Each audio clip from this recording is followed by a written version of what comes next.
네, 시황센터입니다. 오늘 상당히 분주한 날이 되지 않을까 싶습니다. 첫 번째 관문 FOMC 결과에 대해서는 예상했던 수준의 결과들이 발표가 됐습니다.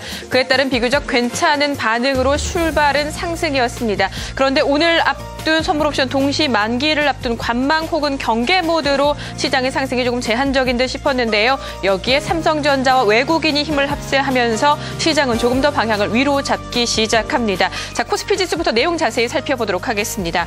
자, 코스피 지수 1976포인트에서 시작됐습니다. 다행히 저점을 낮추지 않고 시초가가 1시간 구간 동안에 거의 저점 부근입니다. 위로 빠르게 상승폭을 키우면서 1989포인트 선까지 올라섭니다. 현재는 그보다는 상승폭 조금 더 줄어들고 있지만 저점까지 내려간 상황은 아니고요. 어느덧 1980포인트 위까지 올라서고 있습니다. 6.96포인트 0.35% 상승한 1982.4포인트에서 움직이고 있습니다. 자, 코스닥 지수도 마찬가지입니다. 장중 변동성은 크지 않습니다. 486포인트에서 시작해서 488포인트까지 딱 2포인트 구간 사이에서 바짝 움직여주고 있고요. 현재는 고점 부근이네요. 0.59% 2.88포인트 오른 488.21포인트에서 움직이고 있습니다. 시장이 그래도 장중 1시간 구간 동안에 윗선에서 움직일 수 있었던 이유 첫 번째 동력은 삼성전자입니다. 일단 출발은 상승이었습니다. 출발 당시 나왔던 기사들 보면 150만 원대 다시 넘어섰습니다. 까지였습니다. 그런데 분봉 차트로 그림 보시는 것처럼 시간 지나면서 빠르게 상승폭을 키우고 있고요. 결국에는 105만 8천 원, 이전에 기록했던 150만 6천 원을 다시 넘어서면서 150만 8천 원에서 사상 최고가를 다시 한번 썼습니다.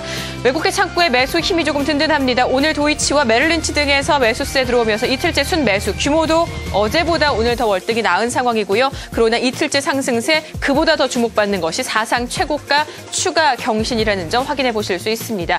이 삼성전자와 함께 동반해서 힘을 실어주는 초반 모습을 보였던 것이 자동차 주들입니다. 그런데 시간이 지나면서 이들 종목들의 힘이 조금 빠지고 있어서 아쉬운 점이 좀 생각이 드는데요. 현대차는 22만 7,500원 강보합권 정도로 출매보다 상승폭이 조금 더 줄어들고 있는 상황이고요. 특히 기아차의 경우는 외국인 쪽에서의 매도 움직임이 나타나면서 상승폭 모두 반납하고 보합권으로 내려가 있습니다. 현대모비스, 만도, 성우하이텍 등 일단은 부품주들의 움직임이 조금 더 나은 상황이고요. 일단 시장에서는 현대차와 기아차 해외 시장에서의 선전으로 올 초에 계획했었던 판매 실적 예상치를 넘어설 것이다라는 긍정적인 재료들 기대치들은 높아지고 있습니다. 부품주들은 가격적인 메리트가 높다라는 평가까지 오늘 더해지면서 일단 현재 시장 분위기에서는 현대차와 기아차 완성차 쪽보다는 부품주로의 힘이 조금 더 몰리고 있다는 점 확인해 보실 수 있습니다. 자, 또 하나의 비교적 긍정적인 신호 또 하나 바로 외국인 매수 지속입니다. 자, 유가증권 시장 상황 살펴보시면요.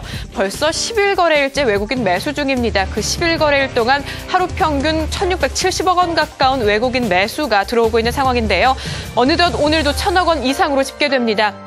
일단은 오늘 만기일 이후에 외국인 매수세도 집중될 것인지 지속성을 보여줄 것인지 중요한 시장 포인트로 언급되고 있는 가운데 일단 기관 쪽에서는 매도 우위로 출발. 그러나 그 매도 규모도 빠르게 줄어들고 있다는 점 눈에 띄시죠? 5억 원 정도, 20억 원 정도 일단은 상당 부분 줄어들고 있다는 점 토크 포인트로 살펴보실 수 있고요. 개인 쪽에서는 역시 1,000억 원 이상의 매도 우위로 시장에 대응해주고 있습니다. 자, 코스닥 시장 쪽 살펴보시면요. 외국인은 삽니다. 그런데 규모가 강하지는 않고요. 일단 코스닥 시장의 수급 포커스라고 볼 수 있는 기관도 보시는 것처럼 매수는 해주고 있는데 시장 분위기를 업시켜줄 정도의 수준은 아닙니다. 3억 원 정도고요. 외국인에서의 17억 원 정도의 매수 우위. 그 가운데 개인에서는 20억 원 가까운 매도 우위로 시장 대응해주고 있습니다. 자, 시장 분위기는 그래도 비교적 편안해 보입니다. 마무리 상황이 조금 더 중요해 보일 것으로 보이고요. 그 가운데 종목들 살펴보시면 역시 단연 실적이라는 키워드가 가장 많이 나오고 있습니다. 파트론이 2.7%, 오늘도 역시 호실적에 대한 기대감이 언급됐습니다. STX 페노션 매각 기대감 여전합니다. 사흘 연속 상승이고 그 가운데 지난 이틀 동안 기록했던 상한가에서는 오늘 풀려 있지만 그래도 6% 이상의 강세를 이어가지고 있습니다. 에이블 CNC는 최근 꾸준한 외국계 창고에서의 매수가 상당히 든든해 보입니다. 오늘도 화장품주 전반적인 상승세 보여주고 있는 가운데 에이블 CNC 7.45% 오른 77,900원에서 움직이고 있습니다. 오늘 태양광 관련 종목들의 주목도가 시장에서 상당히 높습니다. 특히 중국과 미국에서의 태양광 수요 증가 가능성과 기대감이 시장에서 언급이 됐는데요. 단연 5CI 7거래일 연속 상승 중이고요. 현재도 4% 이상 오르면서 16만 5천 원까지 올라서고 있습니다. 자, 하이소닉 3%대 상승 보여주네요. 어제 장마감 이후에 무상증자 실시한다는 결정이 나왔고요. 주가 호재로 반응하고 있습니다. 3.56% 상승한 9,590원에서 하이소닉 움직이고 있습니다. 자, 이렇게 해서 10시 구간 시장 상황 모두 살펴봤습니다. 시황센터였습니다.